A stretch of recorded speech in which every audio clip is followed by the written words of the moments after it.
أعوذ بالله من الشيطان الرجيم وبه نستعين وعليه نتوكل والصلاة والسلام على أشرف الأنبياء والمرسلين أما بعد. Mga magulang at mga kapatid sa panampalataya, Assalamualaikum warahmatullahi wabarakatuh.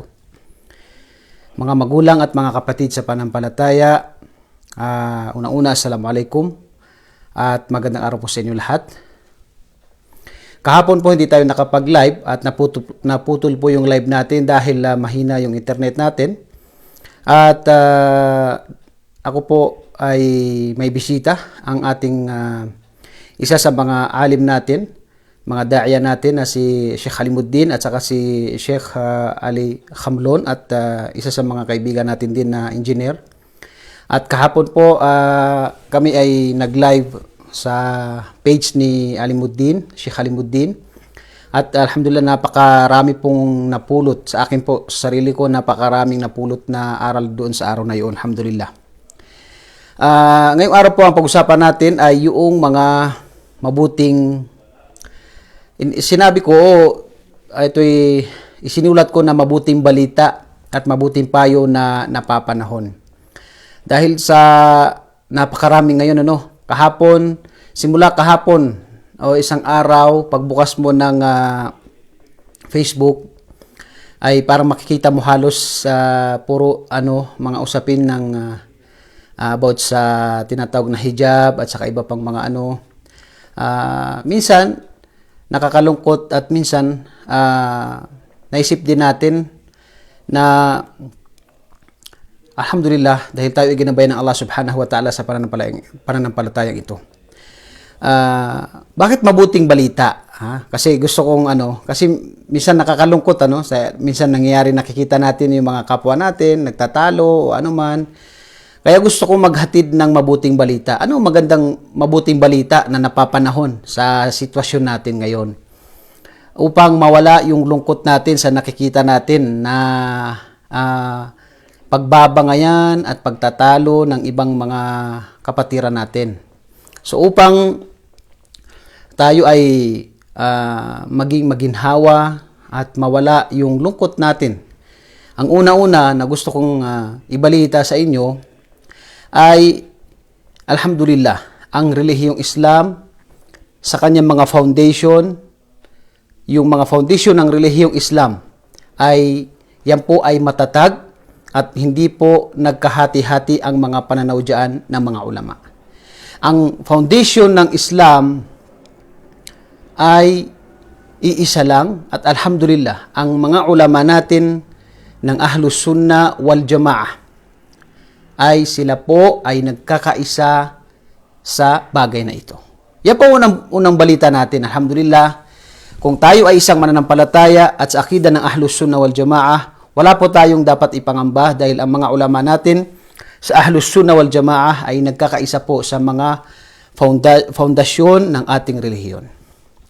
Ngayon ito nakikita natin minsan, ang nagkakaroon lang ng tinatawag na mga masail o hindi pagkakaunawaan ay ito po yung sa mga branches. Sa mga branches po. Ibig sabihin ng mga branches ay hindi po lalabas sa Islam ang tao kapag ito ay pinag-usapan. Pero ang mga pag pinag-usapan natin tungkol sa akida, foundation ng akida, halimbawa sa haligi ng sala, wala pong nagsabi na ang sala ay hindi obligado po yan. Ang pag-aayuno, ang tinatawag na haligi ng Islam, Hajj, at saka yung zakah, sadaqah, alhamdulillah.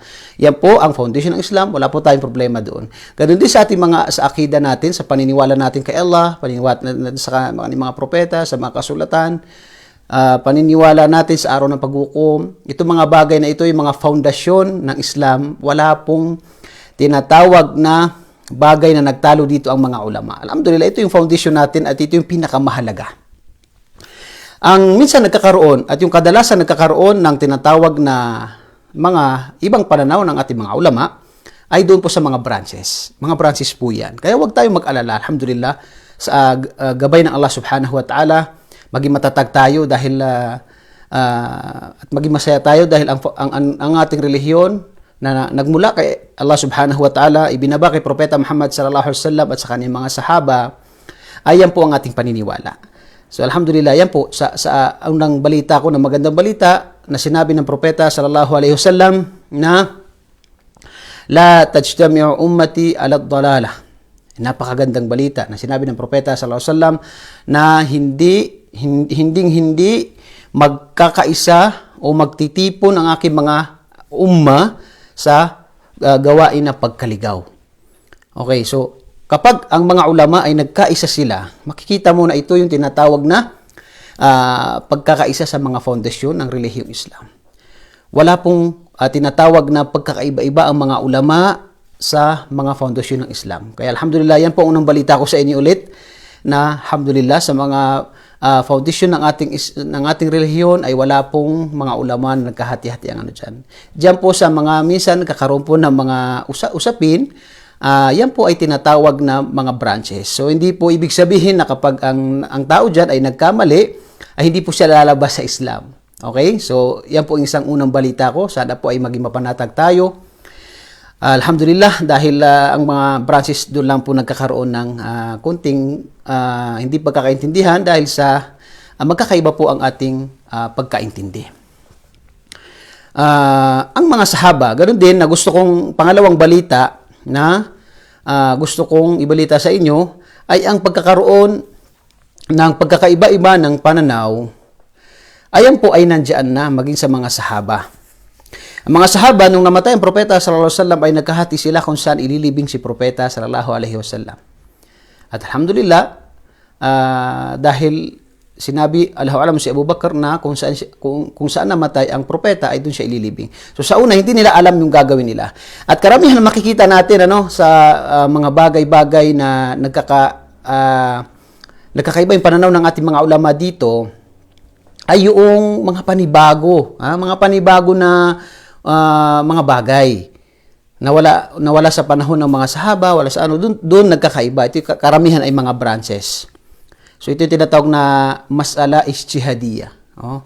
Ang mga ang mga sahaba nung namatay si propeta sallallahu alaihi wasallam ay nagkahati din sila doon sa pakikipaglaban sa mga pumigil ng zakah. May mga tao na pinigil nila yung zakah. Sabi nila, nung nabubuhay ang propeta, ibibigay namin. Pero ngayong wala ng propeta, hindi kami magbibigay ng zakah. So ngayon, nagkahati ang mga ulama. Kailangan ba na makipaglaban sa kanila para ibigay nila yung zakah? At ganun din na si Abu Bakar ay yun ang kanyang tinatawag na pinanindigan. At alhamdulillah, yan ay sa pamagitan ng patnubay ng Allah subhanahu wa ta'ala.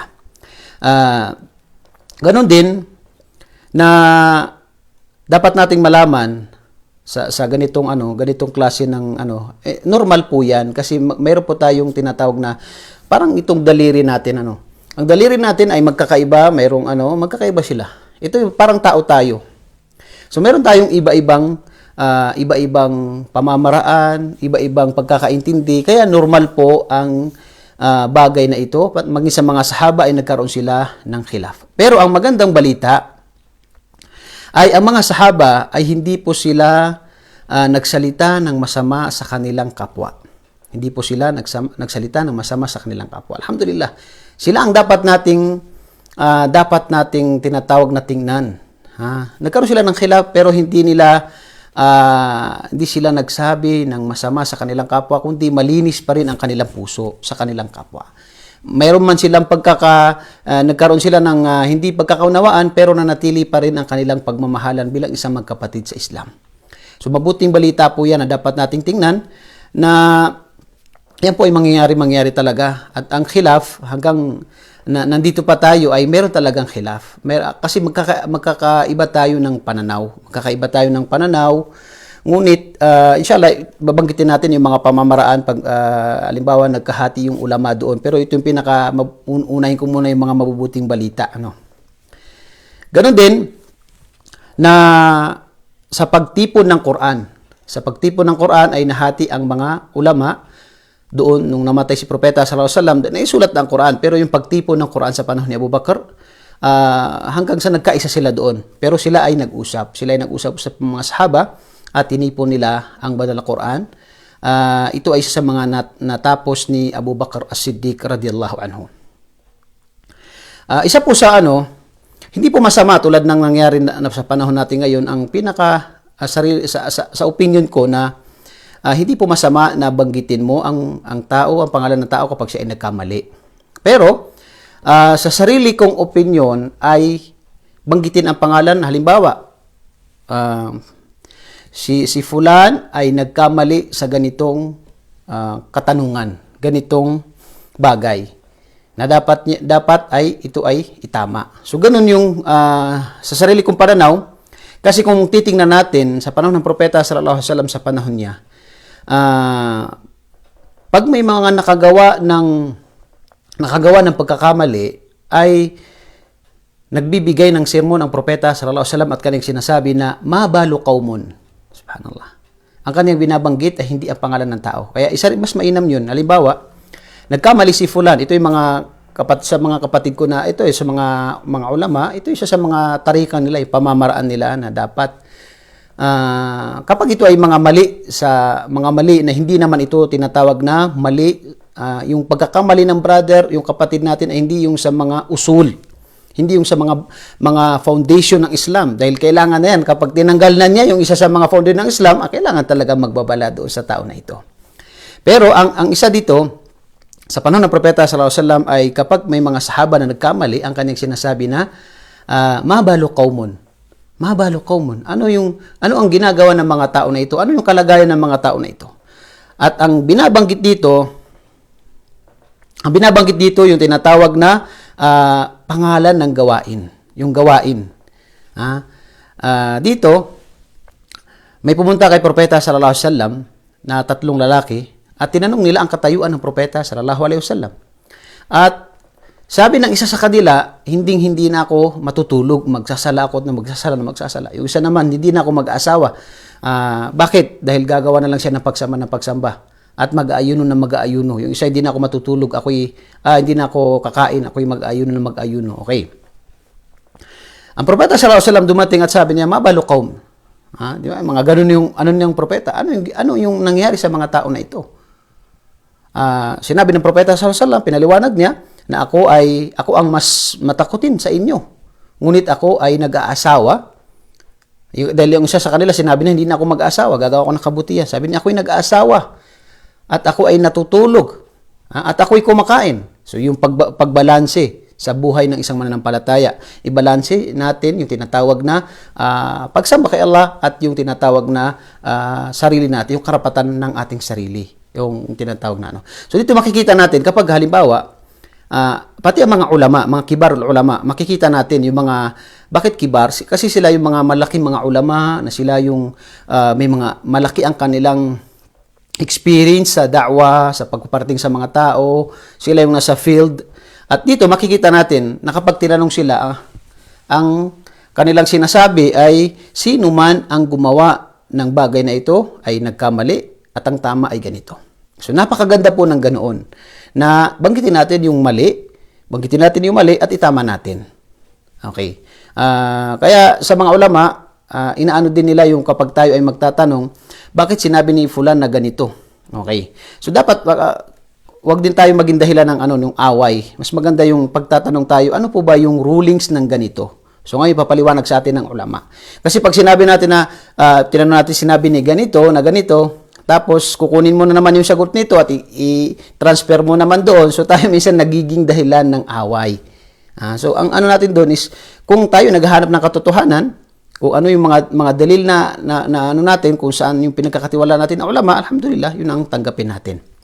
So dito, based my own opinion, kapag halimbawa ang pagbanggit sa pangalan ng tao, pwede siyang itama.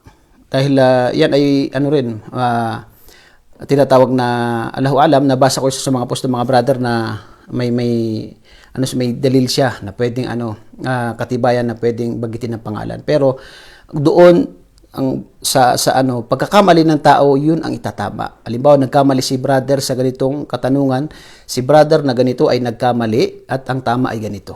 Nagkamali sa ganitong bagay at ganito. Pero hindi ako against ako sa babalaan ang isang tao na lahat ay hindi na siya pakinggan ng buong buo. Ibig sabihin ay wala nang papakinggan sa kanya. Hindi ko sinasabi na fatwa ito ng mga ulama. Ito ay tinatawag na sarili kong opinion. Bakit? Kasi una-una, hindi siya, yung sa mga foundation ng relihiyong Islam ay hindi siya lumabas. Wala siyang problema doon. Pag dito siya lumabas sa foundation ng relihiyong Islam, yung mga foundation, alam natin yan, mga haligi ng Islam, patungkol sa akida. Kapag dyan na lumabas, ay hindi na kailangan talaga na kumbaga sa ano ay magbabala ang mga tao sa kanya.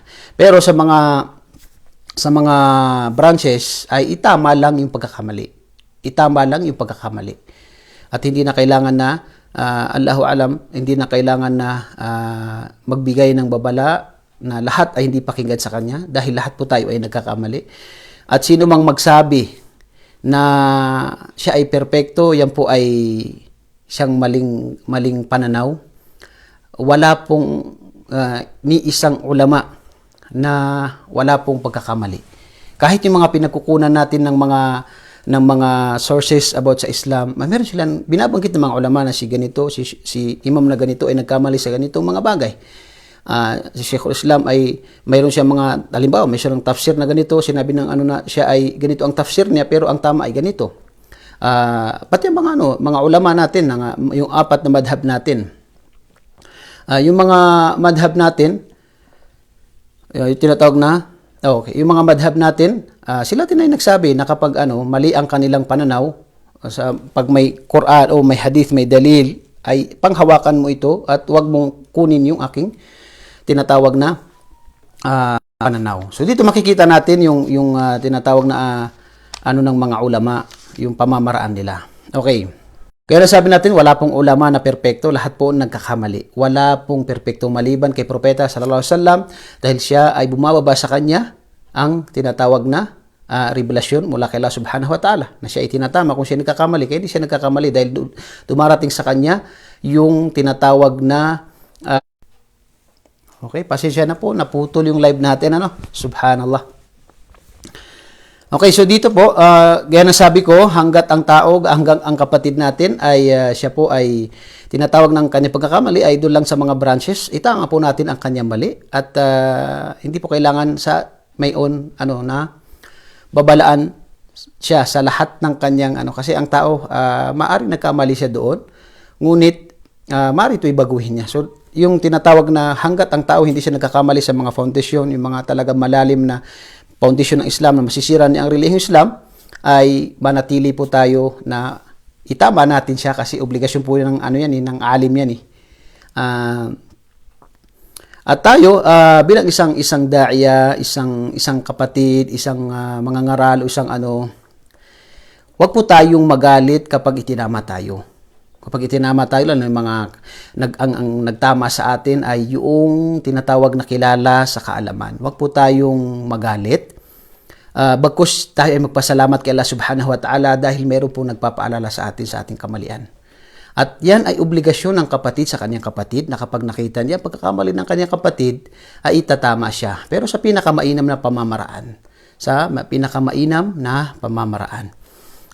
Gaya na banggit natin, mainam na tayo ay mag-personal na mag-message sa isang tao at ganun din yung sinabi natin na pwedeng yung halimbawa kung magpo-post tayo na si ganitong halimbawa di siya nakinig sa ating o may sarili siyang pananaw pero ito ay mga branches, hindi yung sa tinatawag na foundation ng pwede nating i-post halimbawa na sabihin natin na si brother na ganito ay nagkamali sa ganitong usapin.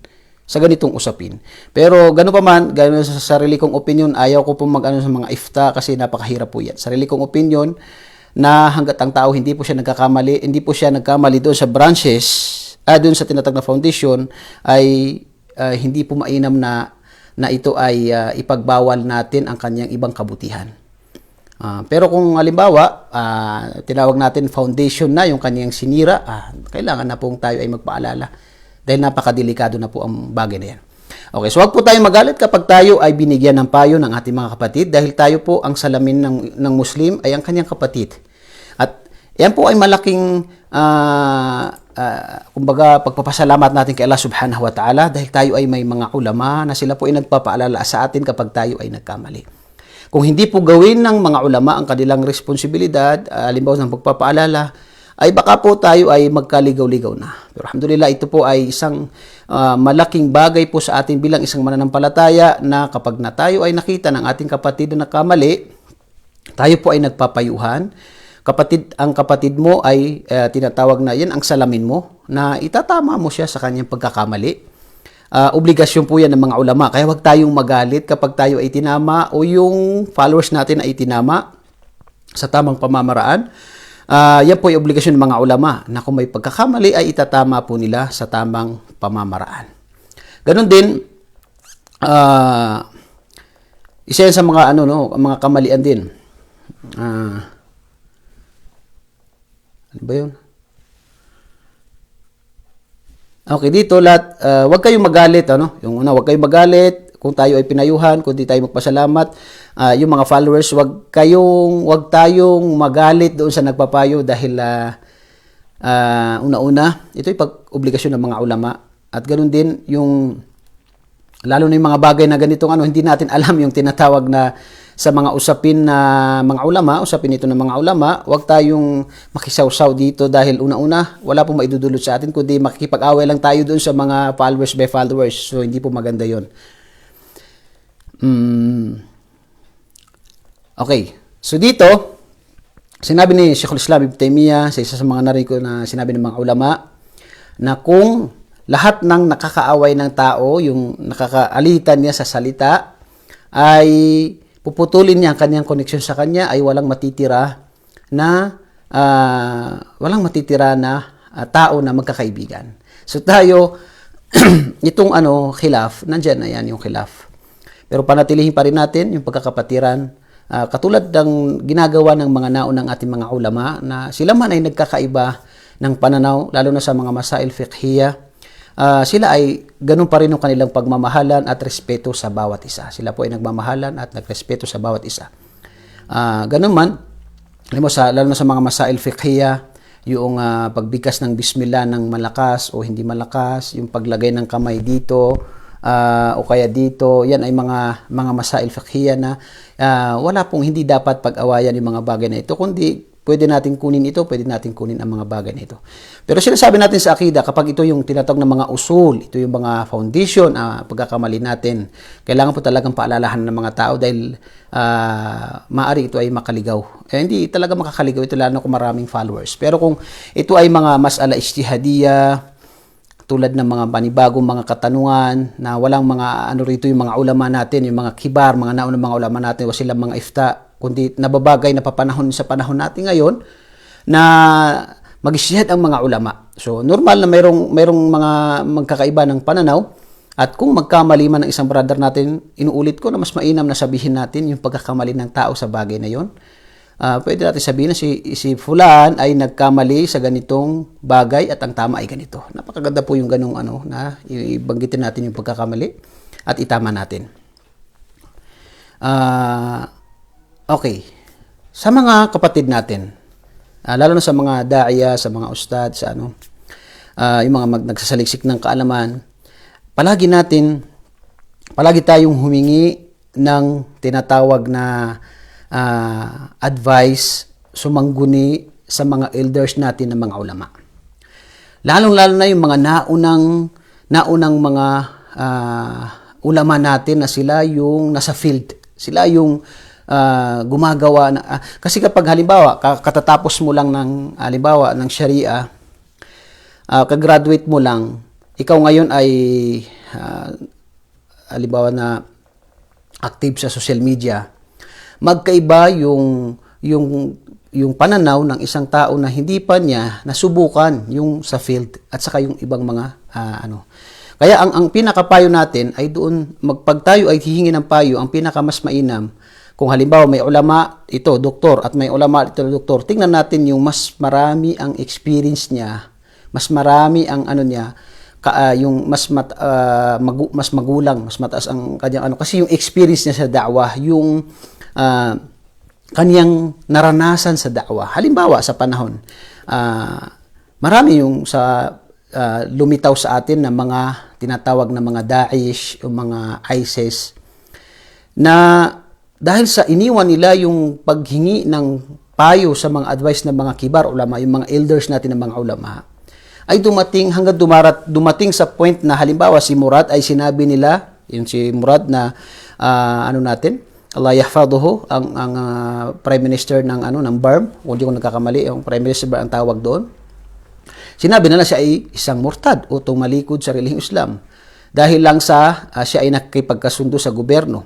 So makikita natin kung magtatanong tayo sa ating mga elders na mga ulama natin, iba yung pananaw nila doon. Hindi po ibig sabihin ang tao ay nagpagkamay sa isang pinuno na hindi mananampalataya, siya na po ay kafir. So makikita natin yung pagkakaiba ng kabataan na siya ay nagbabasa pa lang ng mga aya, nagbabasa pa lang ng mga hadith, tapos nagbibigay na ng ifta. Kaya ang mga ifta niya, halimbawa, sabi niya na waman lam yahkum bima anzalallah fa ulaika humul kafirun. Sino man ang hindi na isabuhay ang batas ng relihiyong Islam ay siya ay kafir. So dito, hindi tumutugma dito sa lugar natin na halimbawa ginagawa ni Murad daw ganito. Pero yung mga kibar ulama, sila yung nasa field, may mga kaalaman sila at alam nila yung pangyayari.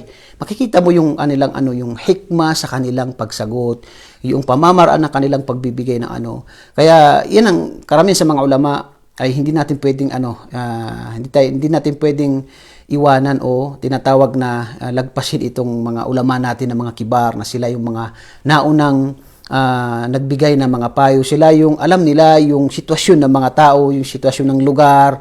Sila yung mas although parehas sa kaalaman, pero yung experience nila, yung kaalaman nila, yung pamumuhay nila kasama ng mga tao, yun ang nagbibigay sa atin ng Kaya kapag kabataan tayo, magkaiba yung pananaw mo sa isang bagay, lalo na kapag tayo ay tumaas ang edad natin. Halimbawa, kapag ang isang tao, tulad sa pag-asawa, halimbawa, ang isang babae kapag bata pa siya, pag narinig niya ang pag-asawa ng pangalawa, ayaw ko niyan. Okay, pero kapag nakaedad na siya, halimbawa umabot na siya ng 40, 45, wallahi alazim, minsan nasip ng isang tao kung mayroon lang mag-asawa sa akin kahit pangalawa ako, basta ang taong ito ay mapagkakatiwalaan, yung may takot kay Allah subhanahu wa ta'ala. So nagkaiba yung pananaw niya dahil doon sa oras na kumbaga sa oras sa panahon. So yung mga kibar ulama natin, yung mga natin, tulad nangyari sa Marawi. Bakit ang Marawi ay yung mga nagsilabasan ng mga bata, nakipaglaban doon, subhanallah, mga ISIS, bakit nangyari yun? Dahil iniwan nila yung mga payo ng ating mga elders na mga ulama. Yung mga ulama natin sila yung kung tayo iniisip natin na gusto natin ng isabuhay ang Islam, gusto natin ng tinatawag na kaalaman, gusto natin ng tinatawag na magandang pamumuhay, wallahi al-adim, ang mga kibar ulama natin, sila yung mga naunang mga ulama natin, mas lalo yung kanilang pag-iisip sa mga bagay na ito. Maaring tayo sa panahon gustong-gusto natin na isabuhay ito, ganito, pero ang mga kibar ulama ito ay naranasan nila itong mga bagay nito. At dito nakita nila yung mas mainam dahil sila ay mayroong mga experience sa mga bagay na ito.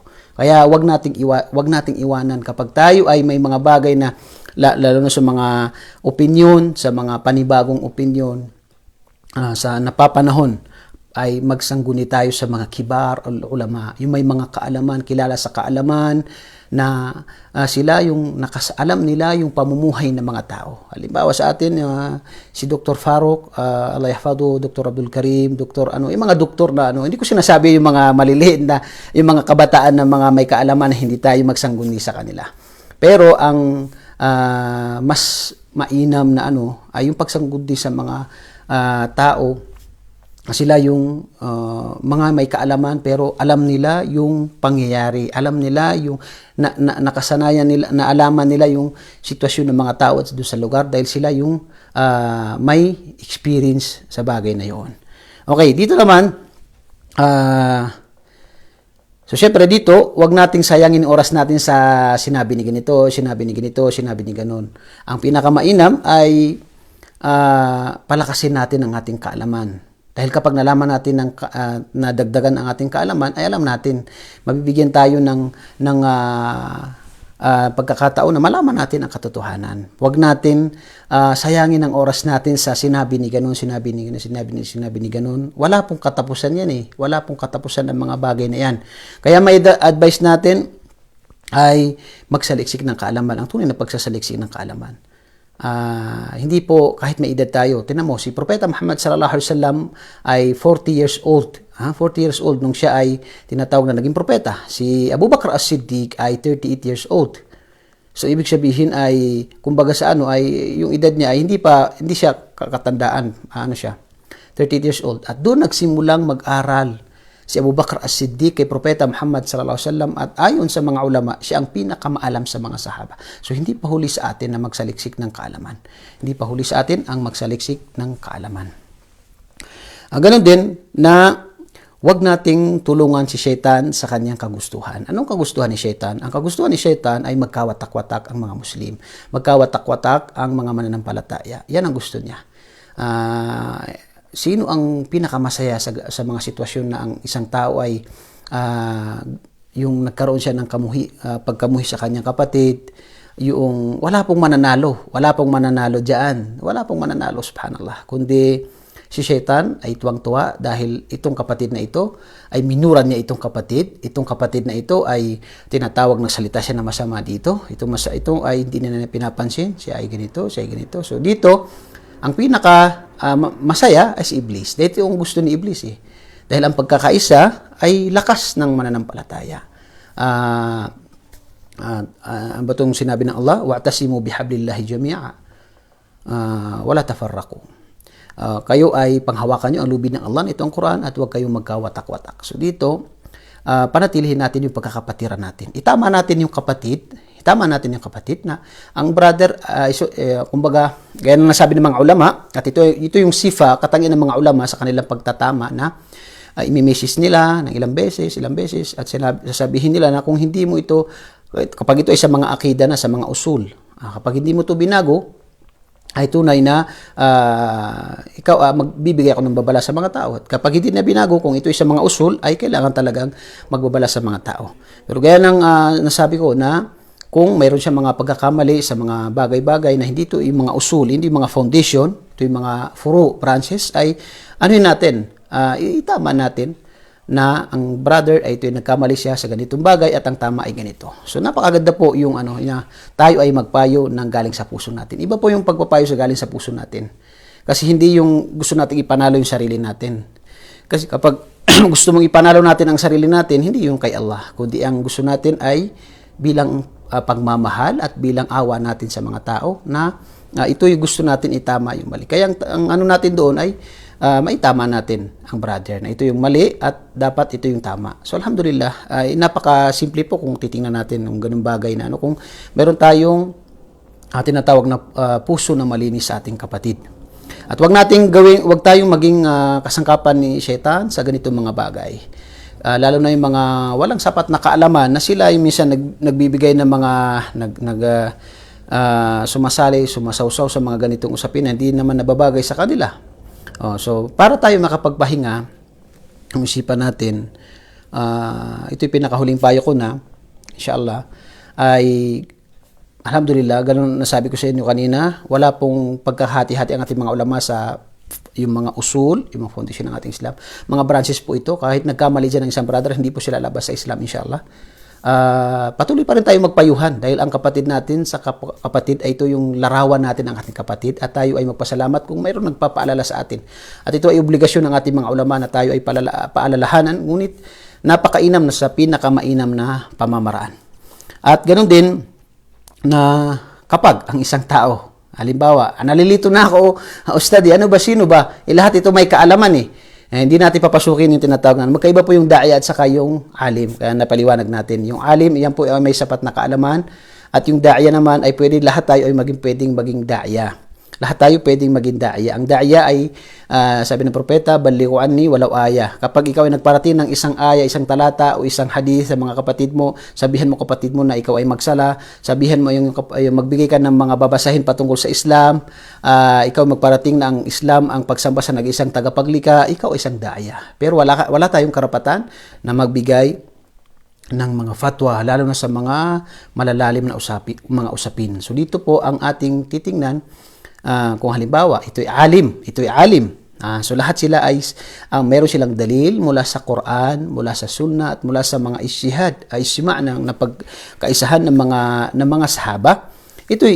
Lahat sila ay pinagkakatiwalaan natin. Halimbawa na ito, na sila ay may mga tamang akida at ito ay sinabi niya na ito ay pwede, sinabi niya na hindi pwede. So ano ba yung pinakatama na ano? Kung tayo ay may kaalaman sa Islam, aralin natin ang mga dalil. Pero kung wala tayong kaalaman, ito yung maipapayo ko para maging maganda yung ano natin, hindi masira yung araw natin at saka hindi tayo mamroblema. So napakasimple po. Yung alim na alam mo na may kaalaman siya, alim siya, may kaalaman. At may pagkatakot kay Allah. Kilala mo siya na may pagkatakot kay Allah subhanahu wa ta'ala. At siya ang pinagkakatiwalaan mo. Hindi dahil sa siya, kundi dahil sa siya ay nagsasabi ng katotohanan. Alam mo na ang kanyang, ikaw ngayon alam mo na siya ay nagsasabi ng totoo. At hindi dahil sinunod mo yung salita niya dahil sa siya, dahil sa tao na yun. Kaya hindi mo na tinitingnan, kasi maraming mga brother na hindi na tinitingnan yung mga dalil, yung mga basta itong brother na ito, kalas, tapos na, yun na yun. Hindi natitingnan. Tama yan kasi kasi yung pag-idolo, yung kundi ang mahalin natin ay ang katotohanan. Ang natin ang katotohanan. Kaya nga kapag totoo tayo kay Allah subhanahu wa ta'ala, gusto natin katotohanan, tingnan natin ang isang alim may kaalaman at palagi natin nakikita dito sa alim na ito na ang kanya binibigay ng mga dalil mula sa Quran, mula sa Sunnah, at saka mula sa ijma' ng mga sahaba, yung pinagkapagkaisa ng mga sahaba. At may pagkatakot kay Allah subhanahu wa ta'ala, ito yung pinagkakatiwalaan natin, kunin natin ang kanyang salita. At huwag natin ipilit sa iba. Yan ang nagiging problema. Lalo sa mga branches na pinag-usapan natin dito, sa mga branches. Ano mga branches? Yung gawin ng tao, kahit nagkamali dito ang tao, hindi siya makakalabas sa relihiyong Islam. So, ang pwedeng gawin natin na pinakamainam para maka-relax ang isang tao, hindi na makisaw-saw ganitong Halimbawa, ang pinagkakatiwalaan mo si Dr. Farouk. At alhamdulillah, Allah yahfadu ang isa sa pinakamaalam sa atin sa Pilipinas, at siya yung may kaalaman din siya sa tinatawag na kalagayan ng mga tao. Kapag siya ay pinagkakatiwalaan mo, alam mo na siya ay may sapat na kaalaman dahil siya isang doktor, siya ay may alam, may experience sa da'wa, at siya rin ay tinatawag na may pagkatakot kay Allah subhanahu wa ta'ala. Kung siya pinagkakatiwalaan mo, kunin mo ang kanyang tinatawag na opinion. Dahil nga nagkahati dito, halimbawa may nagkahati ang dalawang mga ulama. So siya ay pinagkakatiwalaan mo, may kaalaman, may katakot kay Allah, kunin mo ang kanyang salita, kunin mo ang kanyang opinion, base sa tinatawag na pinagkatiwalaan mo. Dahil ikaw ngayon ay wala kang kaalaman. Pinag-usapan natin dito yung walang kaalaman. Hindi mo alam ang anong tama. Hindi mo alam ang tama dito. So kunin mo ang kanyang opinion at huwag mong ipilit sa mga tao ang kanyang opinion. Ito ay sa buhay mo. At alam ng Allah ang nasa puso ng isang tao. Alam ng Allah. Kaya palagi tayong manalangin na ipakita sa atin ng Allah subhanahu wa ta'ala ang tama. Ganun din na ito ay maisabuhay natin. Okay, so kung sa natin doon, bilang panghuli na almost nakuha natin yung mga topic na ganun din yung actually, itong tanong dito na ang dapat magbigay ng fatwa ay ang mga masyaikh o mga kibarul ulama. Tama po yan. Yan po ay talaga ang magbibigay ng mga fatwa ay tinatawag ng mga ulama. Ang mga ulama. Yan po talaga ang magbibigay ng mga fatwa, ang ating mga ulama. Kaya huwag tayong mangimasok sa ganitong mga bagay na wala tayong sapat na kaalaman. At hintayin natin yung fatwa ng mga ulama. At kapag ito yung fatwa ng mga ulama, alhamdulillah, gaya na sabi ko, para po maging maginhawa tayo sa natin. Wag na po tayo makipagtalo sa mga ibang mga tao kasi wala pong katapusan ito. Kapag ang pananaw ng tao ganoon, lalo na ito yung mga branches, ay minsan hindi mo mabago ang pananaw ng tao. At ganoon, nangyari yan sa mga ulama natin. Pero napakasimple po para tayo ay tinatawag na hindi po tayo magiging taassub doon, kundi ang sa atin, kung wala kang sapat na kaalaman na malaman mo ang tama at saka mali, ay kunin mo ang fatwa ng isang alim na kilala sa kaalaman, kilala sa pagkatakot kay Allah subhanahu wa ta'ala, at huwag mong ipilit sa iba. Isa buhay mo ito, dahil ang alim na yan, na kilala sa kaalaman, ay hindi yan magbibigay ng basta-basta na fatwa, maliban sa ito ay tinatawag na napag-aralan niya ito ng malalim. So dito po naging maganda yung pamumuhay natin. Wala po tayong problema doon. Wag nating ipilit sa tao yung pananaw kapag ito ay nagkaiba yung pananaw ng mga ulama. Kapag kinuha natin ang isang pananaw na ito'y pananaw isa sa mga ulama na pinagkakatiwalaan natin, wag nating ipilit. At ito isa buhay natin. At inshallah wala tayong doon kasi ang nag-base tayo sa isang kilala ng mga ulama. So dito po napakaganda ng sa atin ng Islam para hindi tayo makisawsaw sa mga ganitong lalo na yung kasi dito maaring magsimula dito at meron pang darating kasi syempre sa pamumuhay natin maraming mga dumarating ng mga bagay-bagay natin alam na magkaroon ng khilaf ang mga ulama. So ganito yung payo natin, napakasimple. Una-una ay yung tinatawag na sabi natin alhamdulillah, napakaganda ng relihiyong Islam at mga ulama natin sinabi ng propeta hindi sila magkakaisa sa pagkaligaw, kundi sila po ay nagkaisa sa tinatawag na tamang daan. Yung mga ulama natin kay mga branches normal yan, pero yung mga yung mga usul ng foundation ng relihiyong Islam, alhamdulillah wala pong tayong problema doon, wala pong problema ang mga ulama. Diyan sila po sa at huwag tayo magagalit, kaya sabi natin kapag tayo ay tinama, ito'y pasalamat tayo kay Allah subhanahu wa ta'ala, may mga ulama tayo na patuloy na sila ay nagpapayo sa atin ng kabutihan. Alhamdulillah, isa po ito sa napakagandang balita sa atin na tayo ay tinatawag na may mga ulama tayo na sila ay may mga kaalaman na patuloy na nagbibigay ng payo. Bilang huling katanungan at ang mga katangian ng mga ulama ay kung sa tingin nyo ay okay. Tama po yan. Ganun din, ang mga kibar ulama, si Imam Shafi'i, meron siyang mga yan po isa sa mga nang may sapat na ito yung tinatawag natin na pagpapakumbaba. Ibig sabihin, kaya nga po sinabi natin palagi tayong sumangguni sa mga elders natin na mga ulama kasi sila ay nakakaalam sa mas may experience sila. At ganoon din sa pagtataradyo, yan ay yan, isa sa katangian yan ng tunay na ulama, tunay na nagsasaliksik ng kaalaman na kapag itinama siya at diyan maraming nagtama sa kanya, hindi po kapintasan ang tinatawag na itama mo yung mali mo. Ang kapintasan po ay yung manatili ka sa mali. Hindi po kapintasan yung itama mo yung pagkakamali mo. Bagkus yan ay obligasyon mo dahil ang pinag-usapan dito yung mga tao na nagfa-follow sa iyo na maaring maligaw sila sa paniniwala. Okay, maaring maligaw sila sa paniniwala kapag natili tayo dun sa sinasabi natin. Pero sa akin po, ganun po, sariling opinion ko po yung sinasabi ko na mainam po na pwede natin bagitin ang pagtatama sa brother na si Fulan ay nagkamali doon sa masala, doon sa katanungan. Pero habang ang tao na yun ay meron siya maraming kabutihan, marami siyang naiambag sa relihiyong Islam, ang tao na ito ay tinatawag na nagkamali lang siya sa mga furu, ay hindi po angkop o hindi po mas mainam na bawalan natin ang mga tao na makinig sa kanyang mga ibang mga kabutihan. Ito ay sariling opinion ko.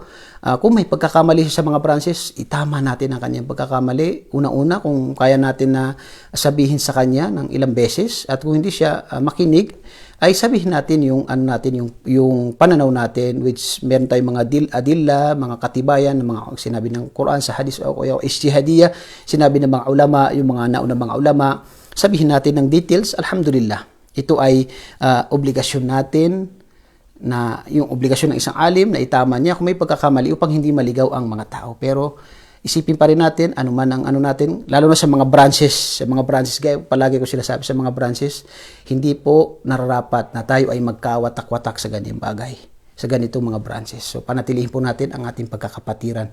Bandang huli, kapag nagkawatak-watak ang sinumang nagkaroon ng mga away, ang pinaka natutuwa dyan si Iblis o si Shetan. At panatilihin po natin ang pagkakapatiran natin. Sa mga branches, alhamdulillah, kung may pagkakamali man, hindi sila labas sa relihiyong Islam. Itama natin siya, pero kung may mga kabutihan pa siya, alhamdulillah. Ito ang nawawala sa atin. Nakita ko na nawawala sa atin bilang isang mga duat at sa mga pagkakapatiran. Yung dua sa ating kapatid. Allahu Akbar. Si Imam Shafi'i, ayon sa mga narinig ko, na kapag siya ay argumento sa isang tao, siya ay nanalangin kay Allah na ang tama ay doon sa kanyang na ang tama ay doon lumabas sa kanyang katunggali. Allahu Akbar. Dahil ang gusto nila ay katotohanan. Yan ang tunay. Kung gusto natin ng katotohanan, ipanalangin natin siya.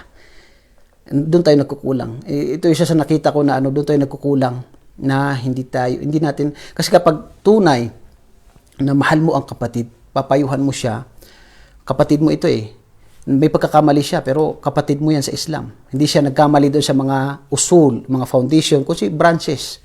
Kung siya ay nagkamali doon, itama natin, alhamdulillah, at huwag natin kalimutan yung panalangin. Allahu Akbar. Pagmamahal mo sa kanya ito, itinama mo siya, pagmamahal ito sa kanya, kaya huwag natin kalimutan na ipanalangin natin siya. Nawa, gabayan siya ng Allah subhanahu wa ta'ala. Na maitama niya ang kanyang pagkakamali. Ganun din tayo, na maitama natin ang ating pagkakamali. At sana gabayan tayo ng Allah subhanahu wa ta'ala, patnubayan tayo sa tamang akida. At ganun pa man, anuman ang natin ay pagkakaroon ng tinatawag na hindi pagkaunawaan sa ganitong mga bagay, ay panatilihin pa rin natin yung pagkakapatiran natin. Linisin natin ang mga puso natin, yung pagkakapatiran sa ating kapatid. Na gustuhin natin sa ating kapatid ang kabutihan. So isa po yan sa may papayo natin na sana po putuli yung issue na ganito, marami kasi issue, halos pagbukas mo ng Facebook mula pababa, ganun issue. So sa mga payo ko sa iba mga halos karamihan ng mga followers natin na wala pong sapat na kaalaman na malaman mo ang katotohanan, wag po tayong sumausaw sa mga ganyang bagay. Yung pinagkakatiwalaan natin na ulama na may sapat na kaalaman, mayroon siyang hikmah sa kanyang da'wa, mabuti ang kanyang pamamaraan sa kanyang pagdada'wa at tama ang kanyang kaalaman, may pagkatakot kay Allah subhanahu wa ta'ala, kunin natin ang kanyang fatwa at pagkatapos ay ito'y sa buhay natin na huwag nating ipilit sa mga tao. Napakasimple. Wala tayong problema. Wala tayong kaaway. Kasi minsan isang salita sa iyong kapatid ay minsan ay nagiging dahilan na sobrang lumalayo ang puso sa iyo ng tao. Na kaya nga wala pong maidulot sa atin itong makikipag-away ka, kundi ang mga ulama, sila ibigyan natin ng panahon, sila ay magbibigyan ng ifta, alhamdulillah, may ifta sila. Ito ay responsibilidad nila, pananagutan nila ito. Kaya ito ay isabuhay natin. Kung hindi natin alam ang tama, kunin natin ito, isabuhay natin, wag natin ipilit sa iba. Alhamdulillah, napakaganda po ng linisin natin ng ating mga puso at napakasimple po yung ganitong bagay. Wag natin palakihin yung issue, yung buong araw natin, yun na lang ang pag-usapan, kundi bigyan natin din ng oras ang ating sarili sa pagsasaliksik ng kaalaman. Minsan nasayang ng buong araw mo sa sinabi ni ganito, pero hindi ka nakabasa ng Quran, hindi ka nakabasa ng tafsir, hindi ka nakabasa ng hadith. Kaya i-focus natin ang sarili natin sa pagsasaliksik ng kaalaman. Yung mga bagay na makakatulong sa atin, yun ang i-focus natin at panatilihin natin yung pagkakapatiran sa bawat isa. Tayo po ay magkakapatiran na isa po sa tinatawag na kailangan ng isang mananampalataya ay yung tinatawag na panatilihin niya palagi sa puso niya yung pagmamahal niya sa kanyang kapatid. Lalo sa itong kasi mga branches. Inshallah, hindi lalabas sa Islam ang isang tao kapag ganito yung natin. At bilang panghuli, na palagi po na kinakailangan sa isang nagsasaliksik ng kaalaman, palagi po tayong sumangguni. Palagi tayong magtanong. Kung may mga nagkakaroon tayo ng sumangguni tayo sa ating mga elders na mga ulama. Yung mga natin, wag nating iiwan. Yung mga kibar ulama natin. Sa Pilipinas, marami tayo sa mga doktor na, mashallah, sila ay, ginugol nila yung buhay nila sa da'wa, sa pag-aaral, yung mga sitwasyon sa mga bagay-bagay sa atin sa Pilipinas. Alhamdulillah, marami po sila. At yun ang isa sa may advice ko, na sila, huwag natin silang kalimutan sa kanilang tinatawag na mga da'wa. Kung may problema tayo dito, doon tayo magtanong sa kanila. Sila yung mga kumbaga pinagkakatiwalaan natin mga ulama. Okay, so inshallah po, gaya po na nabanggit natin, focus tayo sa pagsasaliks ng kaalaman. Natin ang sarili natin. Wag na po tayong sabi ni ganito, wallahi, isang araw, 2 araw, sayang ang oras mo diyan. Kundi magsaliksik ng kaalaman. Dagdagan mo ang kaalaman. At hindi yung pagsasaliksik ng kaalaman ay yung makikinig ka sa mga gusto mong pakinggan sa YouTube, halimbawa ng mga lecture, kundi dapat yung tinatawag na step by step, yung pag-aaral. Pag-aaral ka halimbawa sa Usulul Thalatha, sa ganun din sa tinatawag na marami po tayong mga ulama na yung bago ka mag-aral sa mga hadith, yung 40 hadith ni Imam An-Nawawi, yan pag-aralan yan, yung mga pinag-aralan ng mga ulama bago ka mag-step ng yan ay dapat mapag-aralan mo muna yung Aqida Al-Wasitiyah. Yung Aqida Al-Wasitiyah, bago tayo pumasok sa ibang Aqida, para yung foundation na ito yung mga tinatawag na foundation sa Aqida. Usul Salatha, pati yung Tauhid na kitab ni Muhammad ibn Abdul Wahhab, Allah yarhamu, na ito yung tinatawag na mga foundation natin sa ating pag-aaral. So hindi po yung sari-sari yung papakinggan natin dahil ito yung mga maganda itong pakinggan, pero kapag gusto natin ng tunay na kaalaman ay mag-aral tayo sa mga masyayikh natin. Yung mga natin, kilala ng mga masyayikh natin, kilala sa mga kaalaman na ang kanilang tinatawag na pinanghawakan ay ang Quran at saka yung hadith at saka yung tinatawag na ijma, yung napagkaisahan ng ating mga sahaba. Na ito ang tinatawag na akida ng Salafus Saleh. So hanggang sa muli, ako po ay nagpapasalamat sa inyo. Sana po ay makatulong sa atin ang payo na ito para maginhawa yung pamumuhay natin at hindi tayo mawala ng pag-asa sa pagkakaisa. Pagkakaisa at palagi tayong pagkakaisa at pagmamahalan. Wala po, inshallah, hindi po yan. Ang tunay po na Muslim ay mahal po niya ang kanyang kapatid. Yan po. Wag po tayong mag-negative sa ating kapatid na si ganito dahil itinaman niya si ganito ay tinatawag na kinamumuhian niya. Wag po tayong negative na ganoon. Hindi po ganoon. Kundi hindi natin alam ang puso ng isang tao. Wag natin pangimasukan ang puso ng isang tao. Panatilihin po natin ang ating pagkakapatiran at yung pagsaliksik ng kaalaman hanggang makaya natin. Hanggang sa di tayo bawian ng buhay, ay magsaliksik tayo ng kaalaman.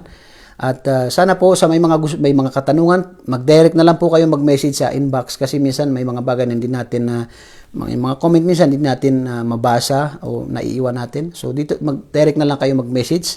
Kung alam natin, bigyan natin ng kasagutan. Kung hindi naman po, itanong natin sa ating mga ulama.